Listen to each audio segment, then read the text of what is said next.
G'day guys, welcome to today's video review of Birds of Prey and the Fantabulous. I saw this movie the day it came out and was trying to prepare my review that doesn't cover the same old ground that Twitter debates and other videos have done.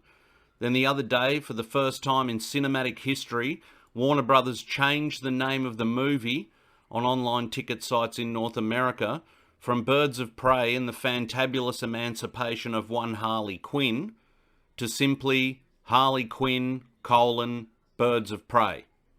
For those of you who've watched my videos in the past, I'm changing up the format. So I'll give my review first, non-spoiler, rate it, and then go into a spoiler section for those who want to hang around and don't mind being spoiled. And with this movie, I don't think you're going to mind being spoiled, because as the ticket sales prove, anyone who was interested in seeing this mess saw it in the first week. The plot is basically Harley Quinn splits up with the Joker and wants a bacon and egg sandwich. By the end of the movie, she gets a bacon and egg sandwich. Thanks for watching today's video, guys. Don't forget to like, share. Nah, just joking. But I really shouldn't be, as that literally is the plot of this film. She wants a sandwich, realizes that now she doesn't have the protection of the Joker, the whole town is after her. And I'll say town and not Gotham, because it looks like it was shot in Cincinnati or Phoenix, Arizona, or insert generic mid-sized US city here. The main villain, Ewan McGregor, is supposedly Black Mask.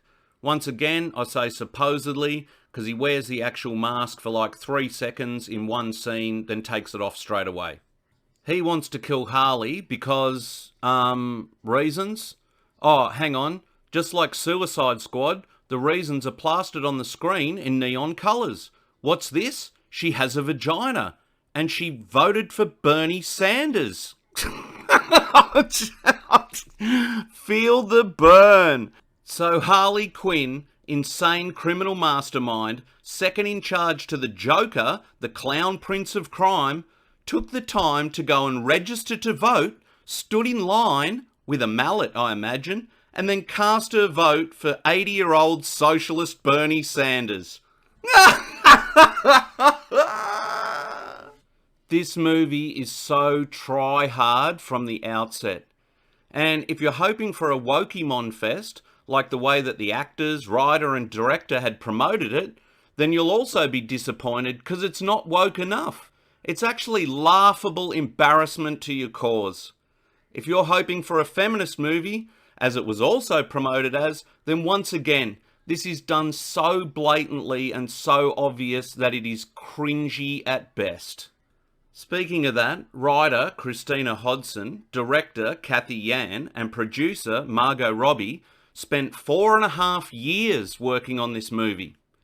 4.5 years and nearly $100 million US, and this is the best they could come up with. If the above-mentioned people really see the world the way they depict it in this film, then I really feel sorry for them. Every single man in this movie is a laughable, cartoon, misogynist prick. Don't they have a father, a brother, a cousin, a son, a boyfriend, a husband? Do they really see all men in the world like this? But none of this is actually the reason why it made me feel insulted as a viewer. It's the fact that as a long-term DC fan, and particularly Batman, this movie is back to the crap old days of DC movies, straight to video, like Steel, starring Shaquille O'Neal. The characters in this movie do not look anything like their comic counterparts. From this to this. From this to this. From this to this. This to this. This to this. And ultimately this has ended up with this. One in particular, Cassandra Cain, could only be identified as a comic book character because she shared the same name.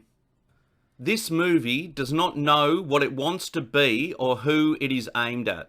They clearly don't know that their audience is 14-year-old girls who love to cosplay as Harley Quinn, but they can't see it because in America it's rated R for excessive out-of-place swearing and nonsensical extreme gore, which once again is out of place. The majority of comic book movie fans are male, but they were told in the marketing it's not for them. It's a girl group movie aimed at a feminist crowd where the girl group doesn't actually get together and they bitch at each other through the whole thing. Or maybe it's a fashion show where people can dress up and cosplay, but Harley's wearing a garbage bag and Huntress is wearing Adidas tracksuit pants. Or a comedy that's not funny. Or maybe an action movie with ridiculous setups for fights. Who is this movie for? It wants to be Deadpool, but it comes nowhere close. It wants to be a Tarantino movie, but it plays more like a Guy Ritchie movie. In fact, it's got exactly the same MacGuffin as Snatch. It wants to be Suicide Squad for some reason, and it doesn't even pull that off. It wants to be a woke feminist activist movie, but it's just done so laughably. This was a disappointing, confused mess. The biggest thing that disappoints me with DC is the inconsistency. This is Harley Quinn. This should be a slam dunk. You should have Catherine Bigelow queuing up to make this movie. But then again, look how they botched Justice League. How can they go from Wonder Woman, Aquaman, Shazam, Academy Award-winning Joker, and then straight back to the 1990s era, straight to video level? With the fact that Warner Brothers owns DC, it's mind-boggling. Where is Jeff Johns? Where's Jim Lee? Who is overseeing this for consistency of characters from DC Comics? At best, this is a CW show released in cinemas where they had to actually go and get the stunt coordinator from John Wick to reshoot the action scenes to punch them up to cinematic standards. But ultimately, it was just boring. I checked my phone 3 times during this movie, and I never do that in the cinema. Well, it took 4.5 years of work to make this, so for my rating, for whatever the hell this movie's currently called, I'll give it 4.5 stars. And I'll give him an extra half a star for Margot Robbie using the Spider-Bait version of Black Betty, so go Australian music. So in total, 5 out of 10 stars. I'm now going to head over into the spoiler section and talk about some of the specifics around this one. If you don't want to hear any more, then you better get out of here now.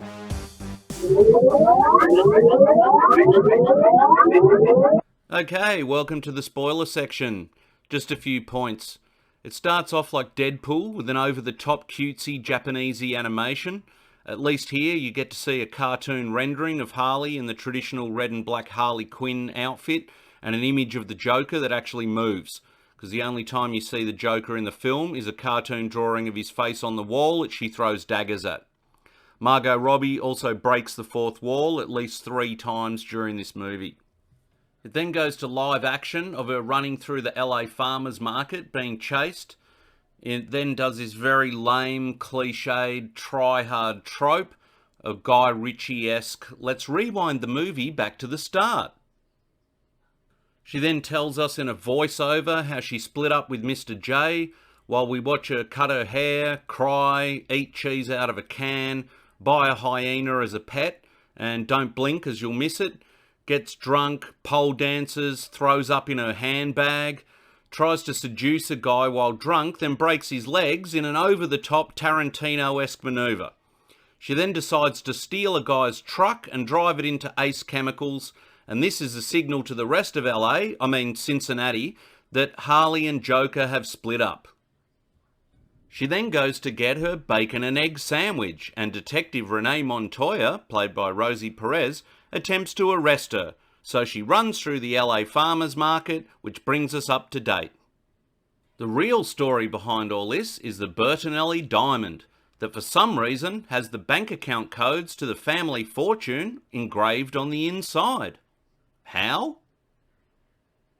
Well, I actually know the reason for this, and this is because apparently, originally, it was meant to be digital dick pics of Black Mask, played by Ewan McGregor, inside the diamond before the reshoots.